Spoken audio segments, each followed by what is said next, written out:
నమస్తే ఎస్ఐట్ న్యూస్ కి స్వాగతం. నా పేరు యశ్వంత్.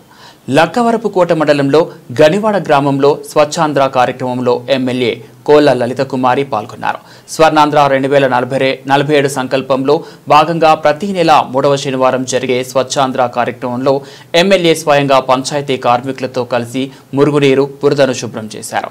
గ్రామ పరిశుభ్రతతో ప్రజలంతా భాగస్వాములు కావాలని, ఎక్కడికక్కడ ఈ వేస్ట్ సేకరణ కేంద్రాలు ఏర్పాటు చేయాలని పిలుపునిచ్చారు. సంపన్నమైన పరిశుభ్రమైన ఆకుపచ్చ ఆంధ్ర కోసం అందరం కలిసికట్టుగా కృషి చేయాలి. పరిశుభ్రత, పర్యావరణ పరిరక్షణలో స్థిరమైన ప్రయత్నాలు చేస్తే ఆరోగ్యకరమైన భవిష్యత్తు సాధ్యమవుతుంది అని ఆమె అన్నారు. అనంతరం స్వచ్ఛాంధ్ర ప్రతిజ్ఞ చేశారు. ఈ కార్యక్రమంలో గౌరవ కార్పొరేషన్ డైరెక్టర్ మల్ల రామకృష్ణ, ఏఎంసీ చైర్మన్ చొక్కాకుల మల్లునాయుడు, మాజీ జెడ్పీటీసీ కరెడ్ల ఈశ్వరరావు, మండల నాయకులు, సచివాలయ సిబ్బంది, ఆశా, అంగన్వాడీ వర్కర్లు తదితరులు పాల్గొన్నారు. పరిశుభ్రత కొరకు ప్రతిరోజు కొంత సమయం కేటాయిస్తానని నా వంతు కృషిగా స్వచ్ఛతా కార్యక్రమాల కొరకు శ్రమదానం చేసి పరిశుభ్ర ఆంధ్రప్రదేశ్ సాధించే వ్యర్థాలను చెత్త వేయకు, పాపం చేయకు, చెత్త వేయకు, చెత్త వేయకు, చెత్త వేయకు, చెత్త వేయకు, చెత్త వేయకు, చెత్త వేయకు. పచ్చని చెట్లు, పచ్చని చెట్లు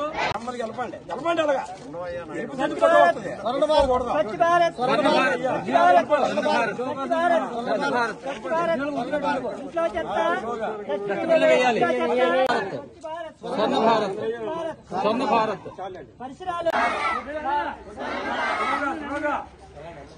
పచ్చని చెట్లు, పచ్చని చెట్లు, పచ్చని చెట్లు,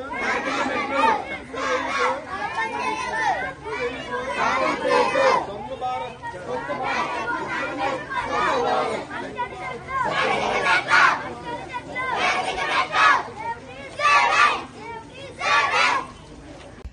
ఎంతో ప్రతిష్టాత్మకంగా మారిన సమాజంలో మనలో మార్పు తీసుకురావాలనే ఒక దృఢ సంకల్పంతో ప్రధానమంత్రి గారి సహకారంతో రాష్ట్ర ప్రభుత్వం, గౌరవ ముఖ్యమంత్రి వర్యులు చంద్రబాబు నాయుడు గారు కూడా ప్రతి 3వ శనివారం నెలలో ఎక్కడో దగ్గర ఏదో ఒక జిల్లాలోనో, ఒక గ్రామంలోనో, ఒక మండల హెడ్ క్వార్టర్లోనో ఈ స్వచ్ఛాంధ్ర, స్వర్ణాంధ్ర కార్యక్రమంలో పాల్పంచుకుంటూ రాష్ట్ర ప్రజల్లో ఒక మార్పును తీసుకురావాలని వారిరువురు దృఢ సంకల్పంతో చేస్తున్న ఈ కార్యక్రమానికి దయించి గ్రామంలో ఉన్న ప్రజలందరూ కూడా సహకరించాలని, మరి అందులో భాగంగా మన గనివాడలో హాజరైన ప్రజాప్రతినిధులకు, ప్రభుత్వ అధికారులకు అందరికీ నా యొక్క శుభాభినందనాలు, నమస్కారాలు తెలియజేస్తూ, చిన్నారులైన పిల్లలందరికీ కూడా నా పిల్లలకి శుభాకాంక్షలు తెలియజేస్తూ, మీలో ఒక మార్పు రావాలి.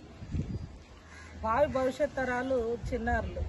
అటువంటి భావి భవిష్యత్ తరాలకి మనం అందరం కూడా ఈనాటి మన ఆస్తులను తెలియపరుస్తూ, ఇవే కార్యక్రమాలు తెలియపరుస్తూ, కేంద్ర రాష్ట్ర ప్రభుత్వాలు ఆలోచనకు అనుగుణంగా ఇవాళ మనమంతా కూడా అడుగులు ముందుకు వేస్తూ భవిష్యత్తుకి అందరం సహకరించుకొని రాష్ట్రంలో సంక్షేమ అభివృద్ధితో పాటు మళ్ళా ఆంధ్రప్రదేశ్ని ప్రథమ స్థానంలో మన ముఖ చిత్రాన్ని చూపే దిశగా అందరిలో ఈ అవేర్నెస్ అనేది రావాలి. ఇప్పటికే గ్రామాల్లో మన అందరికీ కూడా నాతో కలిపి ఆరోగ్యాల్లో కొంత గతం కంటే పూర్వం మన పెద్దలు భోజన అలవాట్ల లేకపోతే వాళ్ళ జీవన విధానం ఆనాడు తెలియదు, కానీ 100 సంవత్సరాల పైన బతికారు. కానీ వాళ్ళ మారిన ఈ ప్రస్తుత పరిస్థితుల్లో